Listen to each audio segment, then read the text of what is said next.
लेकर नवजोत सिंह सिद्धू ने फिर आला कमान को निशाने पर ले लिया है। पंजाब में कांग्रेस जल्द ही पार्टी के मुख्यमंत्री चेहरे का ऐलान करने वाली है और उससे ठीक पहले नवजोत सिंह सिद्धू ने उस चेहरे पर दाम लगाने की नसीहत दे डाली जिसके दम पर पार्टी को 60 सीटों पर जीत मिल सके। तो चेहरा तय करूं कि 60 बनते हैं या नहीं बनते। वहीं कांग्रेस नेता मनीष तिवारी ने भी चुनाव से पहले सीएम पद का चेहरा तय किए जाने के फैसले पर सवाल उठा दिए। लोकतंत्र में मुख्यमंत्री चुनने का जो अधिकार है वो एमएलएस को है। कांग्रेस सूत्रों के मुताबिक पंजाब में सीएम चेहरे के लिए मौजूदा सीएम चरणजीत सिंह चन्नी रेस में सबसे आगे हैं। इन सबके बीच पंजाब के मुख्यमंत्री चरणजीत सिंह चन्नी ने न्यूज 18 से कहा कि पार्टी जिस किसी को भी मुख्यमंत्री का चेहरा बनाएगी वो उसके साथ खड़े रहेंगे। कुछ समय बाद औपचारिक ऐलान हो जाएगा, आप ही चेहरा होंगे, आप ही रेस में सबसे आगे हैं। ऐसा है, हमने सबने मिलकर, मैं और नवजोत सिद्धू और सब ने पार्टी को इख्तियार दे दिए हैं कि जिसको भी पार्टी चेहरा बनाएगी हम उसके साथ चलेंगे। तो अब जब डिसाइड होगा किसको बनाते हैं, हमने एक कमिटमेंट दे दी है। चरणजीत सिंह चन्नी ने पंजाब में कांग्रेस के 2.5 साल के लिए मुख्यमंत्री बनाने वाले फॉर्मूले को भी सिरे से खारिज कर दिया। ये भी खबरें हैं कि 2.5 साल का फॉर्मूला निकल सकता है, तो क्या आप उसमें राजी होंगे? ऐसा कोई फॉर्मूला नहीं है, ये कांग्रेस पार्टी है, जिसको बनाएगी 5 साल के लिए बनाएगी, जिसको भी बनाए हम उसके लिए सहमत है। ये कोई लाले की दुकान थोड़ो है कि आधी आधी चीज ले लो। और तीसरे विश्व युद्ध की आहट के बीच चीन के राष्ट्रपति शी जिनपिंग और रूस के राष्ट्रपति व्लादिमीर पुतिन की मुलाकात हुई। ये मुलाकात विंटर ओलंपिक खेलों की शुरुआत के मौके पर बीजिंग में हुई, जिसके लिए रूस के राष्ट्रपति व्लादिमीर पुतिन अपने विशेष विमान से बीजिंग पहुंचे।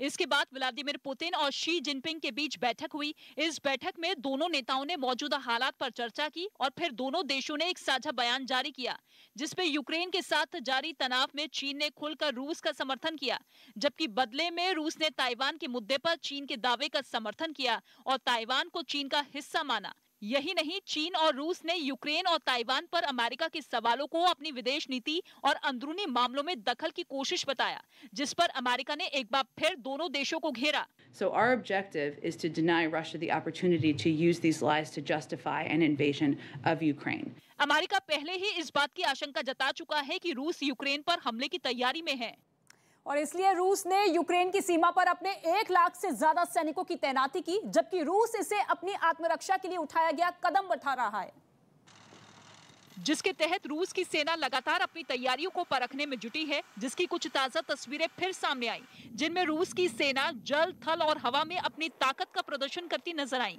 हाड़ कपा देने वाली ठंड में रूस के टैंक और लड़ाकू विमानों ने अपना दम दिखाया, जबकि समुद्र में रूसी युद्धपोत ने दुश्मन के हमले को नाकाम करने की तैयारी को परखा। रूसी सेना के अधिकारियों ने नौसेना के इस अभ्यास की निगरानी भी की ताकि युद्ध के हालात में तालमेल में कोई कमी न रह पाए। तो दूसरी तरफ यूक्रेन भी अपनी तैयारियों में कोई कोर कसर नहीं छोड़ रहा और उसके सैनिक भी लगातार अभ्यास में जुटे हैं, जिसकी कुछ तस्वीरें यूक्रेन के प्रिपियाट से सामने आई। वहां यूक्रेन के सैनिक ताबड़तोड़ गोलियां बरसाते दिखे, जबकि कुछ लोगों को बचाकर सुरक्षित जगहों पर ले जाने का अभ्यास करते नजर आए। लेकिन इस तनाव के बीच पुतिन और जिनपिंग की मुलाकात से ताइवान और यूक्रेन का संकट और गहराने की आशंका बढ़ गई है। इससे पहले भी चीन यूक्रेन के मुद्दे पर खुलकर रूस का समर्थन कर चुका है और उसकी मांगों को सही ठहरा चुका है, जो कि उसने अमेरिका और नाटो के सामने रखी थी, जिनमें एक मांग ये थी कि यूक्रेन को नाटो में शामिल ना किया जाए, जबकि दूसरी ये कि यूरोप में अमेरिका और नाटो की सैनिक गतिविधियों पर रोक लगाई जाए। मगर रूस की इन मांगों को नाटो ठुकरा चुका है, जिससे रूस भड़का हुआ है और इसीलिए वो यूक्रेन के साथ अमेरिका और नाटो की कार्रवाई का जवाब देने के लिए यूक्रेन की घेराबंदी में जुटा हुआ है, जिसे भारत का पड़ोसी चीन सही बता रहा है। रूस को जवाब देने के लिए अमेरिका अपने सैनिकों के साथ हेलीकॉप्टर और हवाई जहाज को मार गिराने वाली 300 javelin anti tank missile Ukraine को पहले ही भेज चुका है, जिसे रूस अमेरिका का भड़कावे वाला कदम बता रहा है। और अब चीन के ताजा रुख से यूक्रेन और रूस विवाद खत्म होने के बजाय युद्ध की तरफ एक कदम और आगे बढ़ चुका है। क्योंकि अगर रूस ने यूक्रेन पर हमला किया या फिर यूक्रेन को लेकर रूस और अमेरिका भिड़े तो चीन रूस को जिताने में अपनी पूरी ताकत लगा देगा। कूटनीति के लिहाज से दोनों देशों का दुश्मन एक ही है और वो है अमेरिका। असल में ताइवान के मुद्दे पर भी अमेरिका चीन की राह का रोड़ा बना हुआ है और ताइवान का खुलकर समर्थन करता है, जबकि चीन अपने बगल में एक टापू पर बसे ताइवान को अपना हिस्सा मानता है और उस पर लंबे वक्त से कब्जे की फिराक में है, जिस वजह से आए दिन चीन ताइवान को धमकी देता है और उसके लड़ाकू विमान कई बार ताइवान की सीमा में घुसपैठ भी कर चुके हैं, जिसका जवाब देने के लिए ताइवान सरकार ने चीन के फाइटर प्लेन को ट्रैक करने के लिए कई मिसाइलें तैनात कर रखी है। लेकिन चीन फिर भी अपनी हरकतों से बाज नहीं आ रहा और वो अमेरिका को भी ताइवान के मुद्दे पर पीछे रहने के लिए चेतावनी दे चुका है, जबकि अमेरिका पर चीन के इन तेवरों का कोई असर नहीं हुआ और वो साफ कर चुका है कि अगर चीन ने ताइवान पर हमला किया तो अमेरिका उसके साथ खड़ा होगा। मगर ताइवान पर चीन का साथ देकर रूस ने एक तरफ दोस्ती निभाई तो दूसरी तरफ उसने अपने दुश्मन अमेरिका को भी निशाने पर ले लिया। और मुख्यमंत्री योगी आदित्यनाथ के यूपी विधानसभा चुनाव में 80 और 20 की लड़ाई वाले बयान पर समाजवादी पार्टी के अध्यक्ष अखिलेश यादव ने पलटवार किया और यह दावा किया कि राज्य की 80% जनता उनके गठबंधन के साथ है। 80% जनता समाजवादी पार्टी और गठबंधन के साथ है, जो किसान की खुशहाली चाहते हैं, नौजवान को रोजगार चाहते हैं, और जो 20% लोग हैं इनसे नाराज हैं। गठबंधन के साथ जनता है, 20% नाराज है। 100% उत्तर प्रदेश की जनता भारतीय जनता पार्टी को सफाया करेगी। और मुख्यमंत्री योगी आदित्यनाथ के भाषणों के दौरान सभी वर्गों और समुदायों की भावनाओं का ख्याल रखने की नसीहत वाले बयान पर एआईएमआईएम के अध्यक्ष आसदुद्दीन ओवैसी ने अपनी प्रतिक्रिया दी। 2 दिन पहले ओवैसी की गाड़ी पर यूपी के हापुड़ में फायरिंग हुई थी, जिसे सीएम योगी ने दुर्भाग्यजनक बताया था। एक मुख्यमंत्री है, इस तरह अगर जस्टिफाई करेंगे एक सांसद के ऊपर जानलेवा हमले को, हम उनसे इतना ही कहेंगे कि आप इन्वेस्टिगेशन अच्छा कराइए। और कांग्रेस नेता राहुल गांधी गंगा आरती में शामिल हुए। कांग्रेस नेता राहुल गांधी चुनाव प्रचार के लिए उत्तराखंड के हरिद्वार पहुंचे, जहां वो गंगा आरती में शामिल हुए।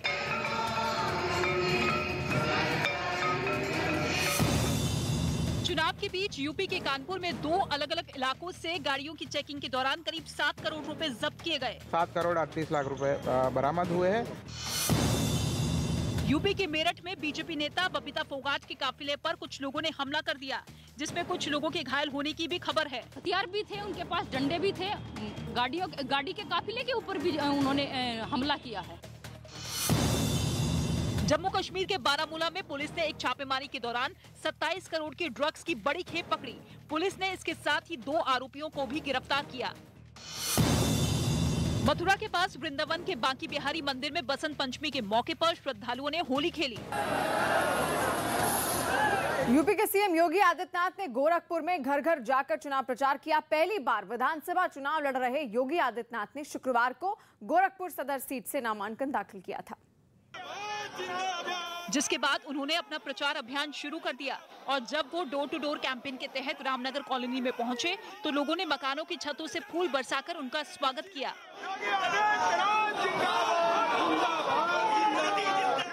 एक घर के बाहर खड़ी एक महिला ने तो उनकी आरती भी उतारी। इस दौरान वो कुछ परिवारों से उनके घर के अंदर जाकर भी मिले और परिवार के लोगों के साथ तस्वीरें भी खिंचवाई। देखिए, योगी आदित्यनाथ निकल गए इस घर के अंदर से और फिर डोर टू डोर कैंपेन करने के लिए वो दूसरे घर की तरफ जा रहे हैं। घर घर प्रचार के दौरान योगी आदित्यनाथ ने इलाके के एक गुरुद्वारे में मत्था भी टेका, जहां उन्हें तलवार और स्मृति चिन्ह भेंट कर सम्मानित भी किया गया। यूपी चुनाव में गर्मी वाले बयान पर जारी घमासान के बीच सीएम योगी आदित्यनाथ ने फिर उसका जिक्र किया, जिस पर सियासी पारा चढ़ गया और इस बार कांग्रेस भी इसमें कूद पड़ी है। सीएम योगी आदित्यनाथ एक चुनावी सभा के लिए उत्तर प्रदेश के शामली पहुंचे, जहां उन्होंने मौसम का हवाला देते हुए कुछ दिनों पहले दिए गर्मी वाले बयान का जिक्र कर दिया। कहा था कि मई जून की गर्मी में हम शिमला बनाएंगे, लेकिन पिछले 2 दिन का मौसम ऐसा लग रहा था जैसे शिमला पहले ही बनना चाहता है। सीएम योगी के गर्मी वाले बयान पर समाजवादी पार्टी और आरएलडी तो पहले ही पलटवार कर चुके हैं और इस बार कांग्रेस महासचिव प्रियंका गांधी भी इस पर मचे घमासान में कूद पड़ी।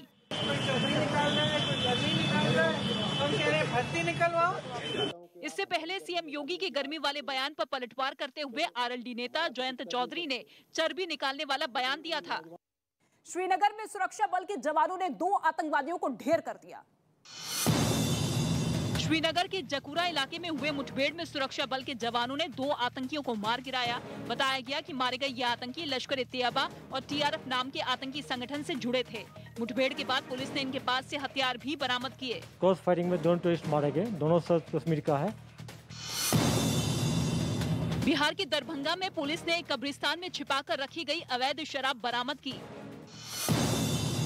बीएसपी ने 54 उम्मीदवारों की एक और सूची जारी कर दी, जिसमें मुख्यमंत्री योगी आदित्यनाथ के खिलाफ ख्वाजा शमसुद्दीन को गोरखपुर सदर सीट से टिकट दिया गया। जम्मू कश्मीर और दिल्ली एनसीआर समेत उत्तर भारत के कई हिस्सों में भूकंप के झटके महसूस किए गए। भूकंप की तीव्रता रिक्टर स्केल पर 5.7 बताई गई, जबकि उसका केंद्र अफगानिस्तान के हिंदू कुश में होने का दावा किया गया। भूकंप के दौरान जो कुछ हुआ उसकी कुछ तस्वीरें सीसीटीवी कैमरे में रिकॉर्ड हो गई। प्रधानमंत्री मोदी यूपी चुनाव के लिए दोपहर 1:30 बजे मथुरा, आगरा और बुलंदशहर में एक वर्चुअल रैली करेंगे। इस कार्यक्रम को जन चौपाल का नाम दिया गया है। पंजाब के लुधियाना में सियासी पारा आज चढ़ा हुआ दिखाई देगा। कांग्रेस नेता राहुल गांधी आज लुधियाना में रैली करेंगे और इसी दौरान वो पंजाब में कांग्रेस के सीएम चेहरे का ऐलान करेंगे। पंजाब में कांग्रेस की ओर से सीएम चेहरे के लिए सर्वे का दावा किया गया है। बताया जा रहा है कि इस सर्वे में चन्नी लोगों की पहली पसंद के तौर पर उभर कर सामने आए हैं। कई जगह तो साडा चन्नी साडा मुख्यमंत्री की थीम पर प्रचार सामग्री बननी शुरू हो गई है।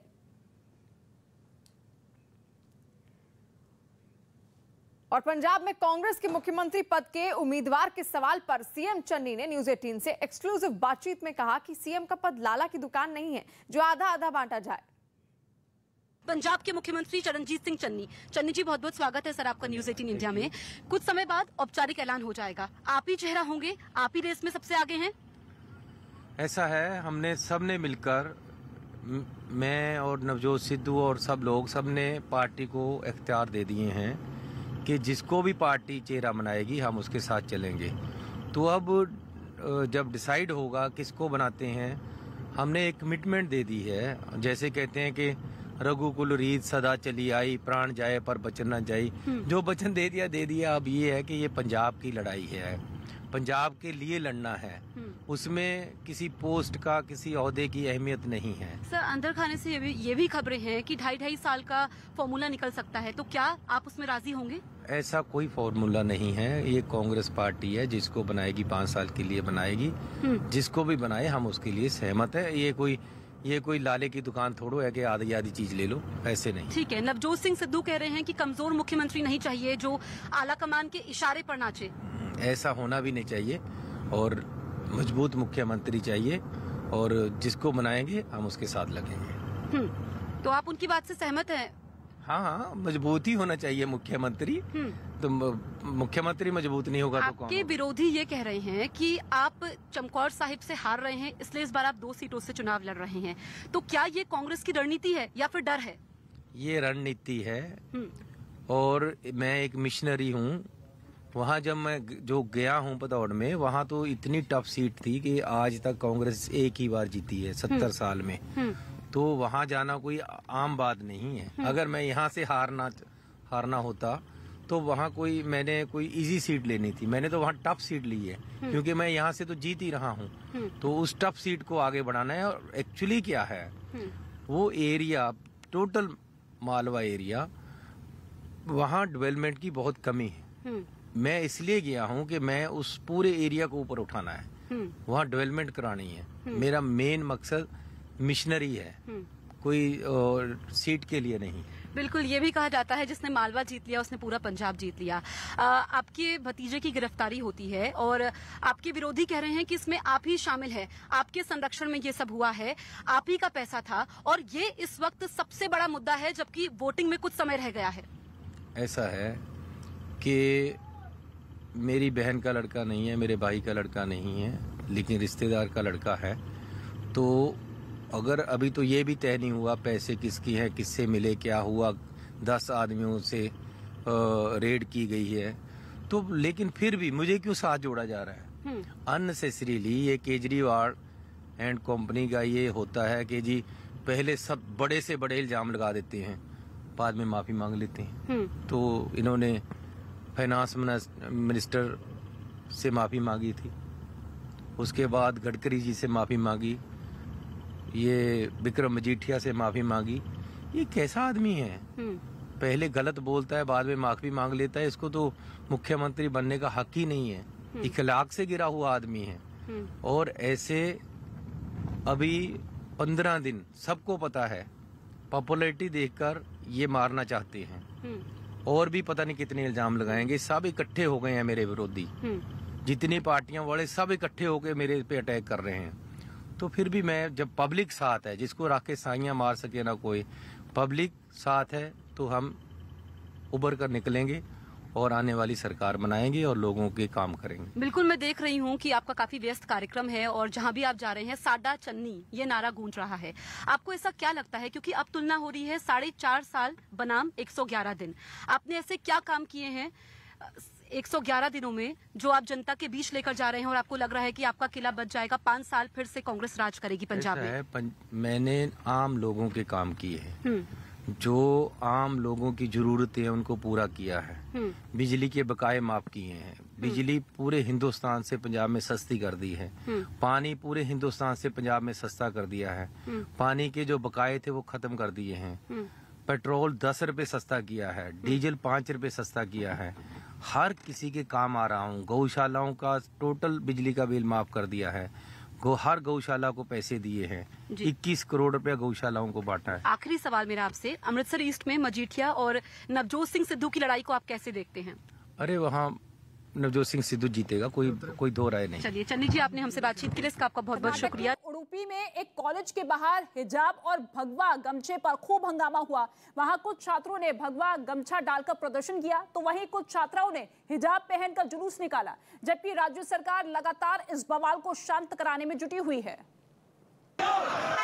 इसके बावजूद हिजाब और भगवा गमछे का मामला उडुपी के एक और कॉलेज तक पहुंच गया, जिसके बाद वहां पुलिस की चौकसी बढ़ा दी गई। वहां एक निजी कॉलेज में जब कुछ छात्र गमछा डालकर पहुंचे तो उन्हें बाहर ही रोक दिया गया, जिसके बाद उन लोगों ने नारेबाजी की। वहीं एक दूसरे कॉलेज में हिजाब पर पाबंदी लगाने के विरोध में कुछ छात्राओं ने कॉलेज के करीब सड़क पर मार्च भी निकाला, जिसके बाद हालात को देखते हुए वहां चौकसी बढ़ा दी गई। हिजाब पहनने वाली छात्राओं और गमछा लगाकर पहुंचने वाले छात्रों को कॉलेज में एंट्री नहीं दी गई। लेकिन हिजाब और भगवा गमछे पर हो रहे हंगामे का सिलसिला राज्य के दूसरे जिलों में भी जारी रहा, जिसके बाद इस मुद्दे पर राजनीति भी गर्मा गई। और कांग्रेस नेता राहुल गांधी ने कर्नाटक में हिजाब पहनने का मुद्दा उठाते हुए एक ट्वीट किया। उन्होंने लिखा कि हिजाब छात्राओं की शिक्षा में आड़े आकर भारत की बेटियों का भविष्य बर्बाद किया जा रहा है। कुछ इसी तरह का बयान आरजेडी की तरफ से भी सामने आया। हमारे लिए चिंता का विषय क्या होना चाहिए? एक अबाधित शिक्षा, और हम बाधा किन चीजों से उत्पन्न कर रहे हैं? वस्त्र। विपक्ष के हमले का जवाब देने के लिए कर्नाटक के मंत्री वी सुनील कुमार सामने आए और उन्होंने साफ किया कि सभी लोगों को एक ही नियम मानना चाहिए।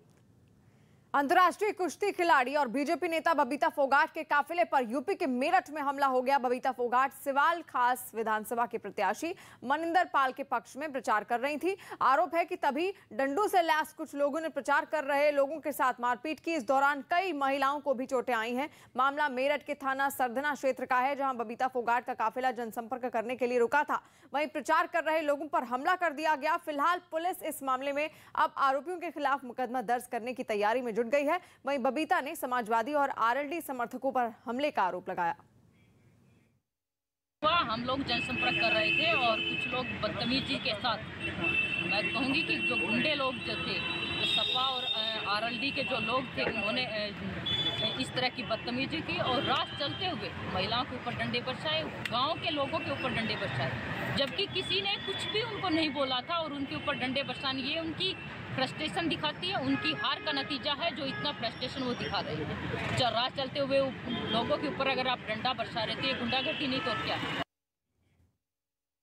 सिवाल खास विधानसभा क्षेत्र जो सरधना थाने के अंतर्गत आता है, वहाँ पर आज एक सत्येंद्र नामक व्यक्ति के घर पे इंटरनेशनल प्लेयर हैं बबीता फोगाट जी, वो चुनाव प्रचार के लिए गई थी। उसी समय दूसरे एक राजनीतिक पार्टी के लोगों में से एक व्यक्ति वहां आकर के वीडियो बनाने लगा। इसी समय जो सत्येंद्र है उनके द्वारा विरोध किया गया। दोनों में आपस में हाथापाई मारपीट की घटना हुई है और इस मामले में बता दिया गया है कि जो भी ये तहरीर देंगे उसके आधार पर मुकदमा पंजीकृत कर लिया जाएगा।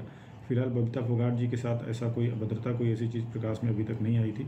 उनसे कहा गया कि अगर वो चाहें तो जो भी तहरीर देंगे उसके आधार पर मुकदमा पंजीकृत किया जाएगा। Thank you. प्रोग्राम करने के बाद मेरे घर पे जैसे बैठे हुए बात कर रहे थे, वहाँ पर आकर इन लोगों ने मेरे घर के अंदर झगड़ा करा, कुर्सी तोड़ी, गोली फायर भी करी है, ईंट पत्थर भी फेंके गए, सारा सामान तोड़ा गया। कितने लोगों को चोट आई? 4-5 लोगों का चोट आई है। कौन लोग थे वो? एक मेरे आई है, एक सचिन पंगाड़ का आई है, 3-4 लड़के और हैं जो अभी तक यहाँ नहीं आए हुए। मुंबई सीरियल बम धमाकों के मुख्य आरोपियों में एक अब्दुल गफ्फार शेख उर्फ अबू बकर को यूनाइटेड अरब अमीरात से भारत लाने की कोशिशें तेज हो चुकी है, लेकिन खबर है कि उसे भारत लाने में 1 हफ्ते या फिर 15 दिनों से ज्यादा का वक्त लग सकता है।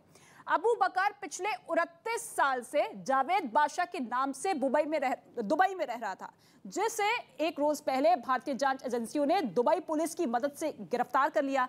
जांच में यह बात सामने आई कि दुबई में जब दाऊद के घर पर मुंबई हमले की साजिश रची गई थी तो उस वक्त अबू बकर भी वहां मौजूद था और धमाके के लिए मुंबई तक विस्फोटक पहुंचाने की साजिश में उसे भी शामिल किया गया था। जांच में इस बात का भी पता चला है कि 1993 में अबू बकर आतंकी ट्रेनिंग के लिए पाकिस्तान भी गया था और बाद में 1997 में दाऊद इब्राहिम कास्कर के इस गुर्गे के खिलाफ रेड कॉर्नर नोटिस भी जारी किया गया था। यही नहीं, जांच एजेंसियों को गुमराह करने और नागरिकता बनाए रखने के लिए उसने ईरान की एक महिला से शादी भी कर डाली थी। इससे पहले 2019 में दुबई में उसे पकड़ा गया था, लेकिन उस वक्त वो दस्तावेजों का फायदा उठाकर पुलिस की गिरफ्त से छूट गया था। शिवराज कैबिनेट में मंत्री विश्वास सारंग ने भोपाल का नाम बदलने की मांग एक बार फिर से उठाई, जिसके बाद राज्य में फिर से शहरों के नाम बदलने को लेकर सियासी घमासान शुरू हो गया। क्योंकि इस बार चिकित्सा शिक्षा मंत्री विश्वास सारंग ने भोपाल का नाम बदलने की मांग कर डाली। उन्होंने बताया कि भोपाल को बसाने वाले राजा भोज के नाम से शहर को पहचान मिलनी चाहिए। जब भोपाल में राजा भोज की प्रतिमा स्थापित हुई थी उस समय से मैंने ये बात की थी कि भोपाल का नाम भी अब भोपाल की जगह भोजपाल होना चाहिए।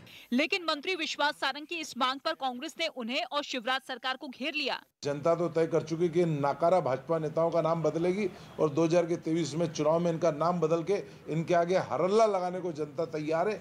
इससे पहले भोपाल के हबीबगंज स्टेशन का नाम बदलकर रानी कमलापति स्टेशन किया जा चुका है। यूपी की बिजनौर सदर सीट से आरएलडी उम्मीदवार नीरज चौधरी ने पाकिस्तान के समर्थन में लगे नारे वाले वीडियो पर सफाई दी। आरोप है कि एक दिन पहले उनकी एक चुनावी सभा में देश विरोधी नारे लगे थे और वायरल हो रहे वीडियो में आपत्तिजनक नारे सुनाई देने का दावा करते हुए केस दर्ज किया। वहीं आरएलडी उम्मीदवार नीरज चौधरी ने अपने ऊपर दर्ज हुए केस को भी विरोधियों की साजिश बता दिया। वीडियो पूरे क्षेत्र में बता रहे, पूरे एरिया में, लखनऊ तक वायरल कर दी। किसी ने सुना नहीं इसको कि आकिब भाई जिंदाबाद है। यही नहीं, उन्होंने वायरल हो रहे वीडियो को लेकर चुनाव आयोग और डीएम से शिकायत करने की भी बात कही। और पुलिस ने वायरल वीडियो को लेकर उनके और उनके समर्थकों के खिलाफ केस दर्ज कर लिया है। पुलिस ने भी वायरल हो रहे वीडियो में आरएलडी उम्मीदवार नीरज चौधरी की मौजूदगी में नारे लगाने का आरोप लगाया और वायरल हो रहे वीडियो में आपत्तिजनक नारे सुनाई देने का दावा करते हुए केस दर्ज किया। इसका संज्ञान लेते हुए तत्काल कोतवाली नगर बिजनौर में सुसंगत धाराओं में अभियोग पंजीकृत करा दिया गया है। वहीं आरएलडी उम्मीदवार नीरज चौधरी ने अपने ऊपर दर्ज हुए केस को भी विरोधियों की साजिश बता दिया। विपक्षी लोग कहीं नजर नहीं आ रहे हैं, वो बस अब चुनाव इसी तरीके से लड़ रहे हैं। फर्जी वीडियो वायरल कराओ, FIR कराओ। यही नहीं, उन्होंने वायरल हो रहे वीडियो को लेकर चुनाव आयोग और डीएम से शिकायत करने की भी बात कही। महाराष्ट्र के बीजेपी नेता और पूर्व सांसद किरीट सोमैया के साथ शनिवार को पुणे में धक्का मुक्की का मामला सामने आया। किरीट सोमैया पुणे महानगर पालिका में शिवसेना सांसद संजय राउत के घोटाले पर शिकायत करने गए थे। पुणे महानगर पालिका के परिसर में बड़ी संख्या में शिवसैनिक जुटे थे। आरोप है कि किरीट सोमैया अपनी कार से पुणे महानगर पालिका के दफ्तर पहुंचे तो शिवसैनिकों ने उन्हें घेर लिया और धक्का मुक्की करने लगे। किरीट सोमैया ने इस घटना पर ट्वीट कर आरोप लगाया कि उनके साथ शिवसैनिकों ने धक्का मुक्की की। जो हुआ है महापालिका में वो किरीट सोमैया को पूरा खत्म करने की साजिश थी। लाठियां थी, पत्थर थे और पत्थर भी छोटे नहीं थे। एक पत्थर भी उनके सर में गिरता तो आज उनको श्रद्धांजलि अर्पण करनी पड़ती। तो क्या चला है गुंडाराज? आपकी सरकार है और आपके कार्यकर्ता इस प्रकार से, और आप ऐसे झूठ बोलते हैं कि हमने हल्ला नहीं किया। टीवी के सारे क्लिपिंग में पूरे दुनिया ने देखा। दिल्ली तक न्यूज़ पहुंची है। तो ये जिस प्रकार से चल रहा है ना, वो ठीक नहीं है और इस प्रकार से गुंडागर्दी करने से घबराने वाले हम लोग नहीं है। और इस घटना पर किरीट सोमैया ने एक ट्वीट भी किया। उन्होंने लिखा कि पुणे महापालिका के परिसर में मुझ पर शिवसेना के गुंडों ने हमला किया।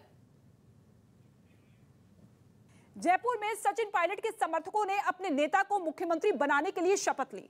पायलट समर्थकों के इस कदम से राज्य का सियासी पारा एक बार फिर चढ़ गया, क्योंकि कांग्रेस नेता सचिन पायलट के समर्थकों ने अपने नेता को 2023 में सीएम बनाने के लिए अभी से कवायद तेज कर दी, जिसके तहत कुछ समर्थकों ने जयपुर में एक हवन किया, जिसमें शामिल पायलट समर्थकों ने मंत्रोच्चार के बीच हवन में आहुति दी।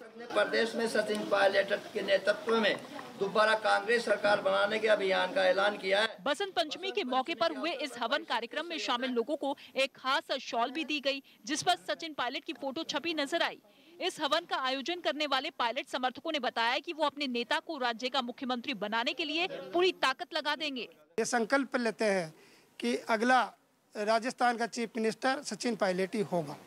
इतना ही नहीं, इन लोगों ने इस सिलसिले में राज्य भर में एक अभियान चलाने का ऐलान भी इस मौके पर किया। लता मंगेशकर की सेहत और बिगड़ गई। लता मंगेशकर की तबीयत फिर बिगड़ गई। वो अभी आईसीयू में डॉक्टरों की निगरानी में हैं। 27 दिन पहले कोरोना रिपोर्ट पॉजिटिव आने पर उन्हें मुंबई के ब्रीच कैंडी अस्पताल में भर्ती करवाया गया था। प्रधानमंत्री नरेंद्र मोदी ने हैदराबाद में 216 फीट ऊंची स्टैचू ऑफ इक्वालिटी प्रतिमा का उद्घाटन किया।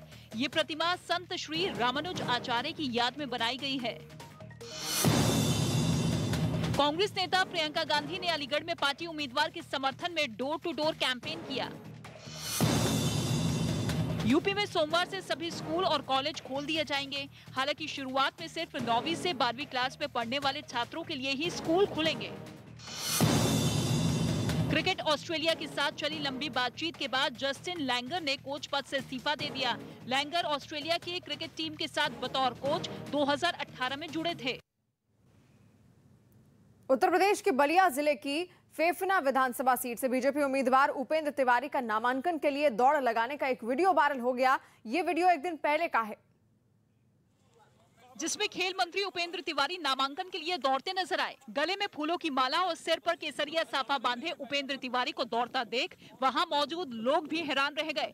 फिर तो उनकी इन तस्वीरों को कैमरे में रिकॉर्ड करने के लिए वहां मौजूद मीडिया वालों ने भी उनके पीछे दौड़ लगा दी। मंत्री जी बहुत दौड़ है। लेकिन बीजेपी उम्मीदवार उपेंद्र तिवारी ने मीडिया के किसी सवाल का जवाब नहीं दिया और वो भागते हुए कलेक्ट्रेट में दाखिल हो गए। असल में रास्ते में समर्थकों की ओर से जगह जगह उनका स्वागत होने की वजह से नामांकन के लिए देर होने लगी, तो उन्होंने समय पर पहुंचने के लिए दौड़ लगा दी। उत्तर प्रदेश के अमरोहा की हसनपुर विधानसभा सीट से निर्दलीय उम्मीदवार सूरज सिंह के धमकी देने का एक वीडियो वायरल हो गया। इस वीडियो में वो हाथ में डंडा लेकर अपने विरोधियों को धमकाता हुआ नजर आया, जिसके बाद वहां मौजूद समर्थकों ने तालियां बजाकर उसका समर्थन किया। करीब 50 सेकंड का ये वीडियो कब का है इसका तो पता नहीं चल पाया है, लेकिन इस वीडियो में वो समाजवादी पार्टी के उम्मीदवार मुखिया गुर्जर का नाम लेकर उन्हें धमकाते हुए दिखाई दिए। यूपी के मुजफ्फरनगर में योगी आदित्यनाथ ने अखिलेश यादव और राहुल गांधी पर जोरदार हमला बोला। दो लड़कों की जोड़ी आ जाइए ना, एक दंगा कराने वाला हर एक तमाशा देखने वाला था। ये लोग तब कुछ नहीं बोल रहे थे, उस समय निर्मम हत्या हो गई। और भाइयों बहनों, ये लोग तमाशबीन बने हुए थे उस समय। मैं आपसे फिर कहने के लिए आया हूं, 5 साल में यूपी में कहीं दंगा हुआ? दंगा हो भी नहीं सकता, क्योंकि मालूम है कि दंगा करेंगे वे लोग तो फिर आने वाली 7 पीढ़ियां भरते भरते थक जाएंगी, फिर भी घर बार सब बिक जाएगा। आज दंगा नहीं होता, आज तो कावड़ यात्रा निकलती है, कावड़ यात्रा। मथुरा में चुनावी रैली में अखिलेश यादव ने योगी सरकार पर महंगे बिजली बिल का आरोप लगाते हुए ऊर्जा मंत्री श्रीकांत शर्मा को आड़े हाथों लिया। इतना बिजली का बिल आ रहा है कि अब जनता के अंदर इतना गुस्सा है कि भारतीय जनता पार्टी का ट्रांसफार्मर अब जनता के गुस्से को नहीं संभाल सकता। बताओ इस आक्रोश को कैसे संभालेंगे ये लोग? इस बार ये आक्रोश और गुस्सा भारतीय जनता पार्टी का ट्रांसफार्मर को उड़ा देगा। उत्तर प्रदेश के संभल में बीएसपी प्रत्याशी के बेटे का बिजली विभाग को धमकी देते हुए एक वीडियो वायरल हो गया, जिसमें वो अवैध कनेक्शन की चेकिंग करने आए बिजली विभाग के कर्मचारियों के खिलाफ बयान देता नजर आया और इस दौरान उनके कुछ समर्थक भी साथ दिखे। बीएसपी प्रत्याशी हाजी शकील कुरैशी का बेटा हसनैन शकील भीड़ के सामने बिजली विभाग के लोगों को देख लेने की चेतावनी देता नजर आया। चेकिंग करते हैं तो करने दो, 10 तारीख तक करेगा चेकिंग पर। इस दौरान वहां काफी लोग इकट्ठा हुए, जिन्होंने धमकी देने वाले शख्स की बात पर जमकर तालियां भी बजाईं। और यूपी के सियासी दंगल में गृह मंत्री अमित शाह आज बागपत और अमरोहा के गजरौला में पार्टी प्रत्याशियों के लिए प्रचार करेंगे। अमित शाह बागपत के पृथ्वीराज डिग्री कॉलेज में पार्टी प्रत्याशी के लिए जनसभा को संबोधित करेंगे। इसके बाद शाह शाम को 4:15 बजे अमरोहा के गजरौला के रमाबाई डिग्री कॉलेज मैदान में भी एक जनसभा को संबोधित करेंगे। और यूपी चुनाव के लिए बीजेपी आज लोक संकल्प पत्र जारी करेगी। गृह मंत्री अमित शाह सुबह 10:15 बजे बीजेपी का संकल्प पत्र जारी करेंगे। इस दौरान मुख्यमंत्री योगी आदित्यनाथ, प्रदेश चुनाव प्रभारी धर्मेंद्र प्रधान, अनुराग ठाकुर, स्वतंत्र देव सिंह, केशव प्रसाद मौर्य, दिनेश शर्मा और संकल्प पत्र समिति के अध्यक्ष सुरेश खन्ना समेत कई नेता मौजूद रहेंगे। माना जा रहा है कि बीजेपी के संकल्प पत्र में बिजली बिल पर बड़ा ऐलान हो सकता है। लोक कल्याण संकल्प पत्र के लिए 15 दिसंबर 2021 को मुख्यमंत्री योगी आदित्यनाथ की ओर से आकांक्षा पेटी लॉन्च कर प्रदेश भर से सुझाव मांगे गए थे। पाकिस्तान में कुछ दिन पहले छिड़ी जंग और तेज हो गई है, जिसने पाकिस्तान को घुटने पर ला दिया है। यह जंग तब शुरू हुई जब बलूचिस्तान में पाकिस्तान की सेना के कैंपों पर बहुत बड़ा हमला हुआ, जिसकी पूरी जानकारी पाकिस्तान की सरकार दुनिया के सामने नहीं आने देना चाहती। जबकि बताया यह गया है कि जिस इलाके में पाकिस्तानी सेना के कैंपों पर हमला हुआ, वहां पाकिस्तान की खुफिया एजेंसी ISI का भी एक बेस मौजूद है। और बलूचिस्तान को दशकों से पाकिस्तान से आजादी दिलाने की लड़ाई लड़ रहे बलूचिस्तान लिबरेशन आर्मी नाम के संगठन ने इसे आजादी की एक नई जंग बता दिया है और वहां पाकिस्तानी फौज के 2 कैंपों पर अपनी पकड़ और मजबूत करने का दावा किया और एक बयान जारी कर यह बताया कि उसने बलूचिस्तान में 2 अलग-अलग हमलों में अब तक पाकिस्तानी सेना के 170 जवानों को मार गिराया। इनमें एक हमला बलूचिस्तान के पंजगूर इलाके में बने पाकिस्तानी सेना के कैंप पर हुआ, जिसके बलूचिस्तान लिबरेशन आर्मी ने पूरी तरह से अपने कब्जे में होने का दावा किया। उसने एक बयान जारी कर यह भी बताया कि वहां अब तक उसने पाकिस्तानी सेना के 70 जवानों को ढेर कर दिया है और जंग अभी भी जारी है। इस हमले के करीब 51 घंटे बीत जाने के बाद भी पंजगूर में पाकिस्तानी सेना का कैंप पर उसके लड़ाकों का कब्जा अभी भी है। वहीं बलूचिस्तान लिबरेशन आर्मी ने बलूचिस्तान के ही नुश्की इलाके में बने पाकिस्तानी सेना के एक और कैंप को भी अपने कब्जे में करने का दावा किया।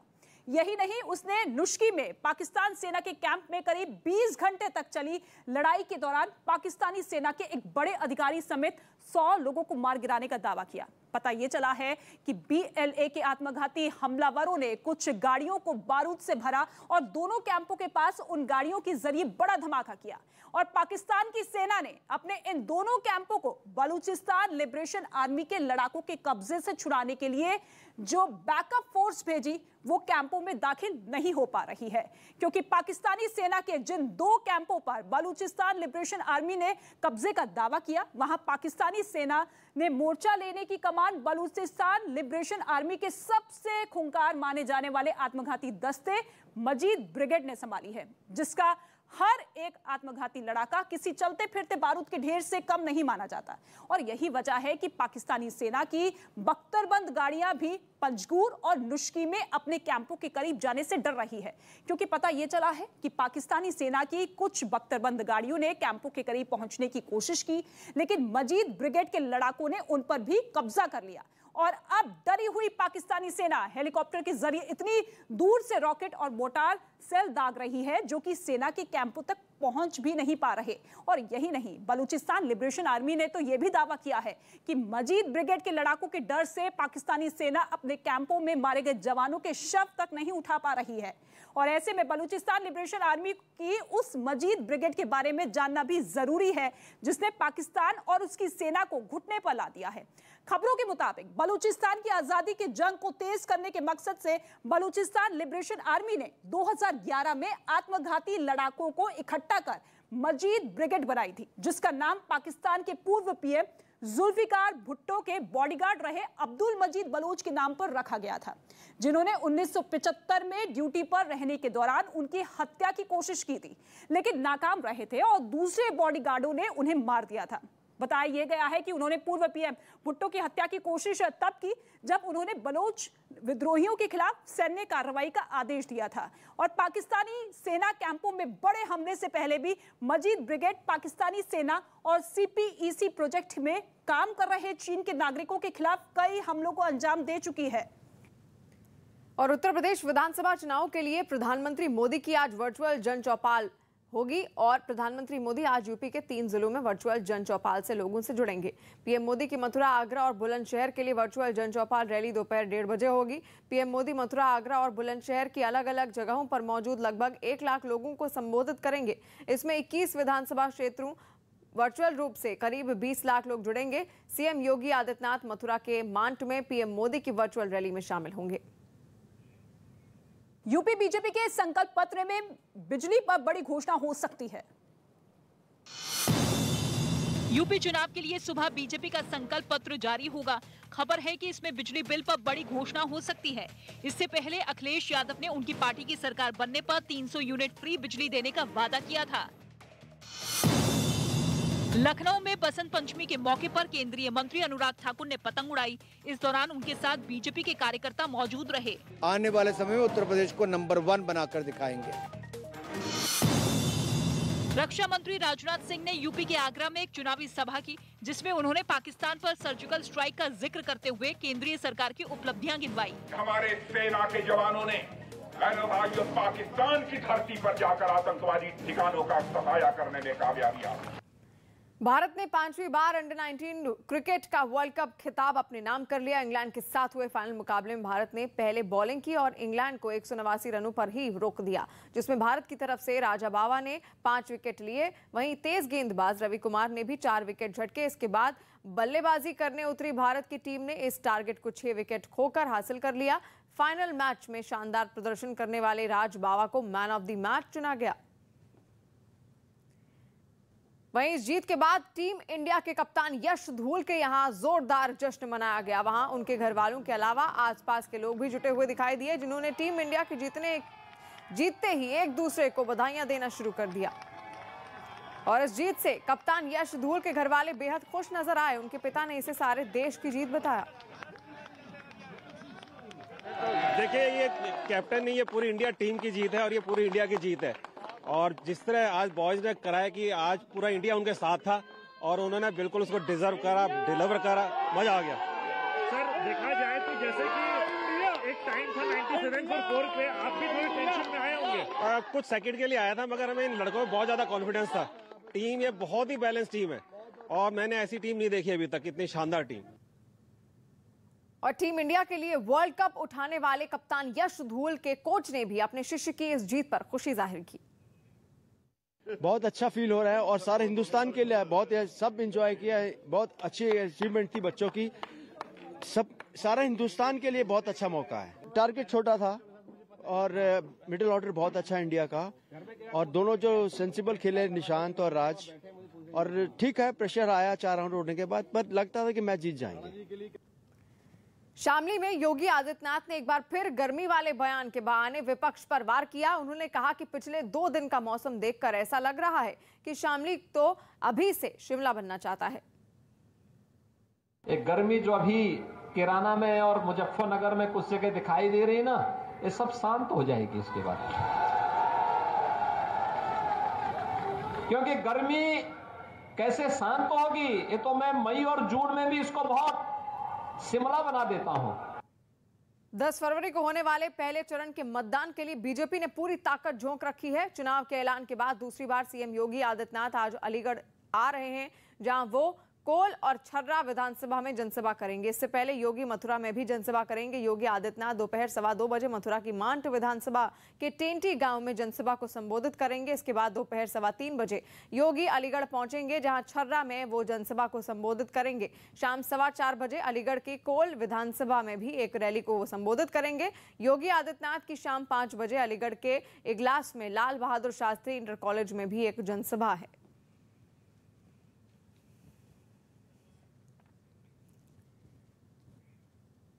और स्वर कोकिला लता मंगेशकर की हालत बेहद नाजुक बनी हुई है। हालांकि आशा भोसले ने कहा है कि लता की तबीयत में सुधार हो रहा है। पीयूष गोयल, आशा भोसले और रश्मि ठाकरे ब्रिज कैंडी अस्पताल पहुंचे और लता मंगेशकर के स्वास्थ्य की जानकारी ली। पीयूष गोयल ने कहा कि प्रधानमंत्री मोदी जी ने लता मंगेशकर के लिए अपनी शुभकामनाएं भेजी हैं। केंद्रीय मंत्री नितिन गडकरी आज सुबह मुंबई के ब्रिज कैंडी अस्पताल में लता मंगेशकर से मिलने जाएंगे।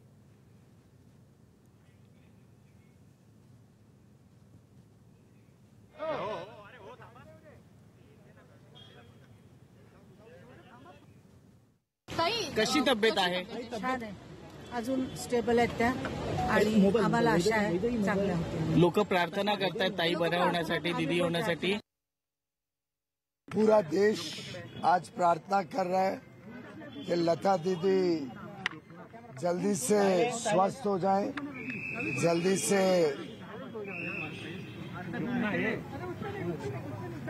यहाँ से उनको हम घर लेके जा सकें।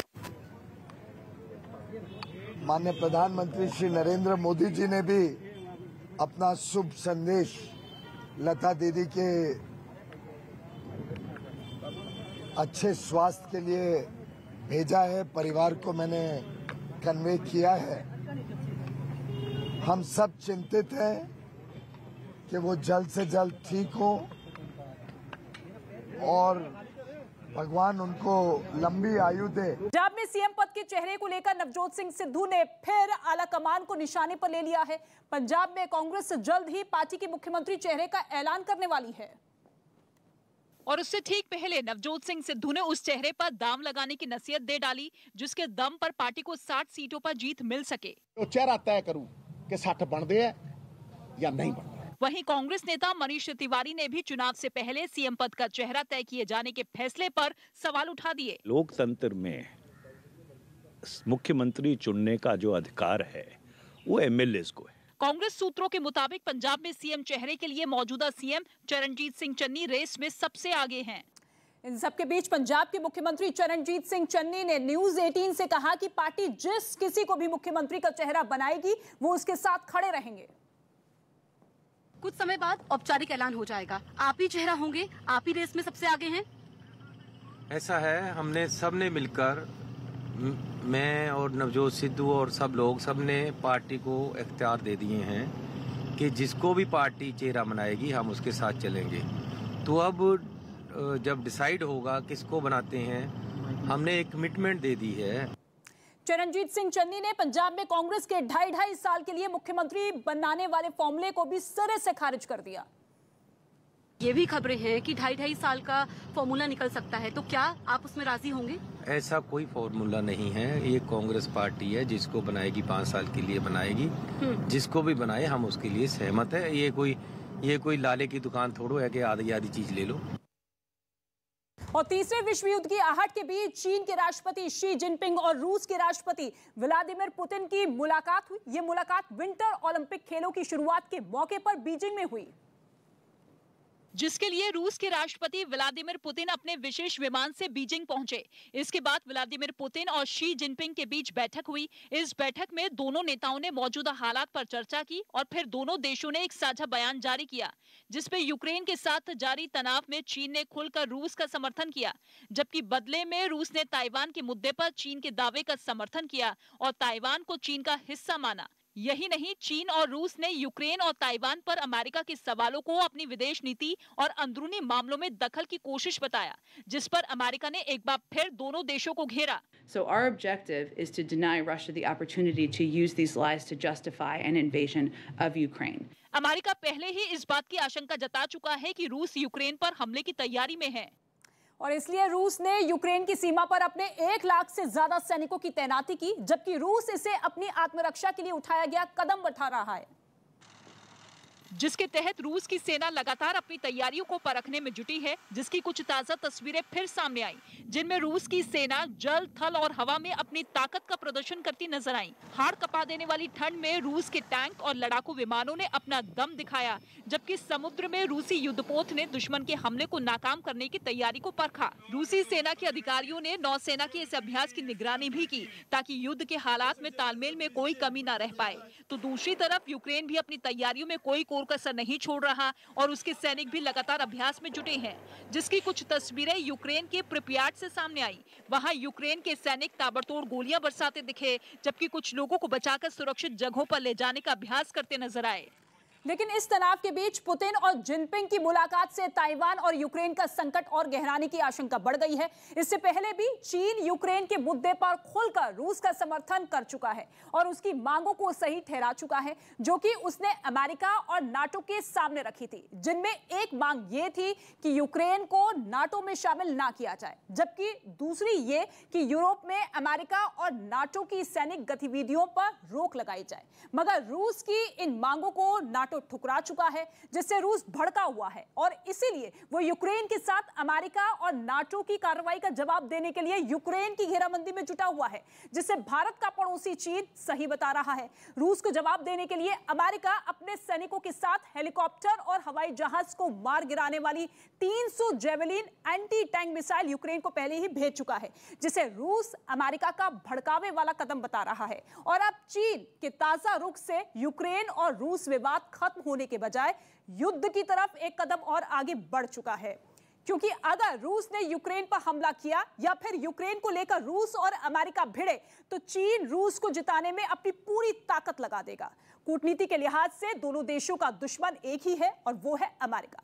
असल में ताइवान के मुद्दे पर भी अमेरिका चीन की राह का रोड़ा बना हुआ है और ताइवान का खुलकर समर्थन करता है, जबकि चीन अपने बगल में एक टापू पर बसे ताइवान को अपना हिस्सा मानता है और उस पर लंबे वक्त से कब्जे की फिराक में है, जिस वजह से आए दिन चीन ताइवान को धमकी देता है और उसके लड़ाकू विमान कई बार ताइवान की सीमा में घुसपैठ भी कर चुके हैं, जिसका जवाब देने के लिए ताइवान सरकार ने चीन के फाइटर प्लेन को ट्रैक करने के लिए कई मिसाइलें तैनात कर रखी है।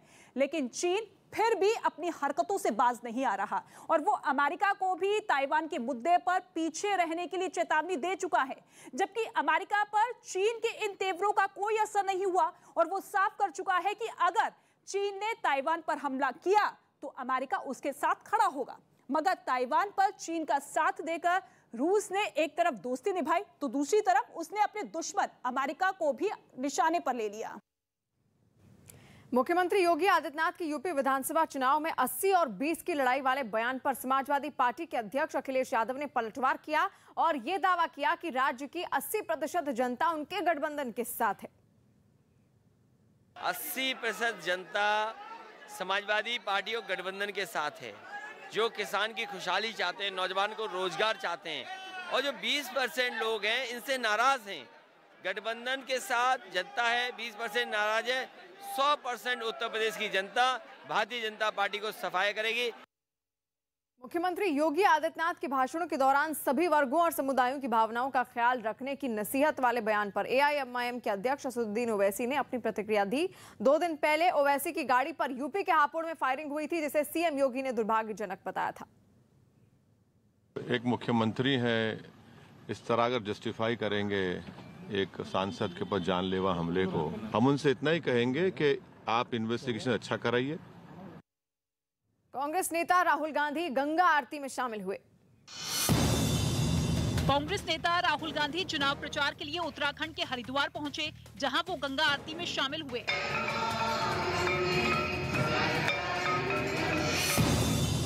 चुनाव के बीच यूपी के कानपुर में 2 अलग-अलग इलाकों से गाड़ियों की चेकिंग के दौरान करीब 7 करोड़ रुपए जब्त किए गए। 7 करोड़ 38 लाख रुपए बरामद हुए हैं।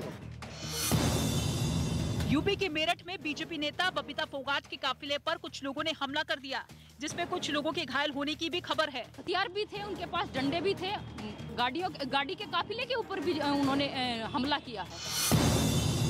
जम्मू कश्मीर के बारामूला में पुलिस ने एक छापेमारी के दौरान 27 करोड़ की ड्रग्स की बड़ी खेप पकड़ी। पुलिस ने इसके साथ ही 2 आरोपियों को भी गिरफ्तार किया। मथुरा के पास वृंदावन के बांकी बिहारी मंदिर में बसंत पंचमी के मौके पर श्रद्धालुओं ने होली खेली। योगी आदित्यनाथ ने गोरखपुर में घर घर जाकर चुनाव प्रचार किया। पहली बार विधानसभा चुनाव लड़ रहे योगी आदित्यनाथ ने शुक्रवार को गोरखपुर सदर सीट से नामांकन किया था, जिसके बाद उन्होंने अपना प्रचार अभियान शुरू कर दिया और जब वो डोर टू डोर कैंपेन के तहत रामनगर कॉलोनी में पहुंचे तो लोगों ने मकानों की छतों से फूल बरसाकर उनका स्वागत किया।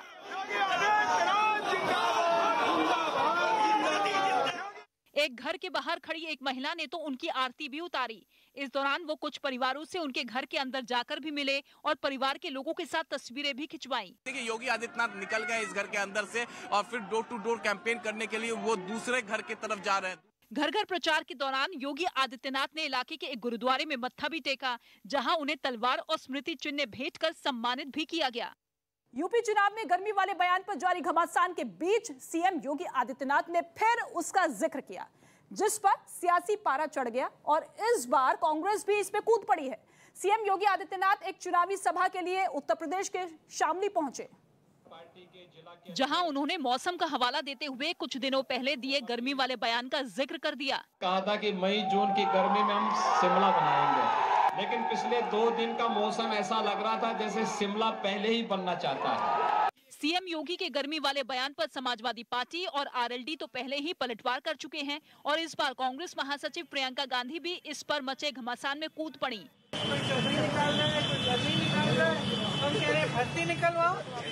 इससे पहले सीएम योगी के गर्मी वाले बयान पर पलटवार करते हुए आरएलडी नेता जयंत चौधरी ने चर्बी निकालने वाला बयान दिया।